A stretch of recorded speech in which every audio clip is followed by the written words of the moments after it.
లక్క ఇంటిని ఏర్పాటు చేశారు. ఆ లక్క ఇల్లు లక్క, మట్టి, నూనె మొదలైనటువంటి విశ్వాలతో లక్క ఇల్లుని ఏర్పాటు చేశారు. ధర్మరాజుల వారికి అనుమానం కలిగింది. మరి చేయునది లేక విదుర మహాశైల వారు పంపినటువంటి ఆ యొక్క కనకుడు అనేటటువంటి అతను వచ్చి స్వరంగ మార్గాన్ని ఏర్పాటు చేస్తాను, ఈ లక్క ఇంటిని అమావాస్య రోజున దుర్యోధనుడు చెప్పాడు, ఈ లక్క ఇంటిని అమావాస్య రోజున మరి కాలుస్తాడు అని చెప్పగానే సరే అని చెప్పి ఆ యొక్క కనకుడు స్వరంగ మార్గాన్ని తవ్వగా ఒకనొక సమయంలో భీమసేనుడు ఆ అమావాస్య రోజున లక్క ఇంటికి అగ్గి పెడుతూ ఉన్నాడు. ఆ లక్క ఇంటిని అగ్గిపెట్టిన తర్వాత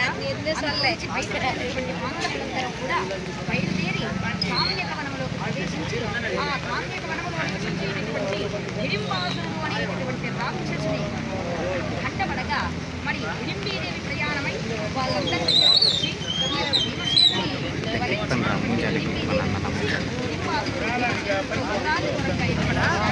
ఆ యుద్ధంలో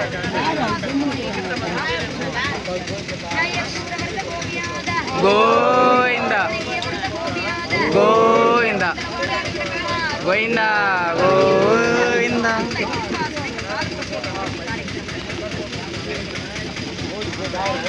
అంతేనా?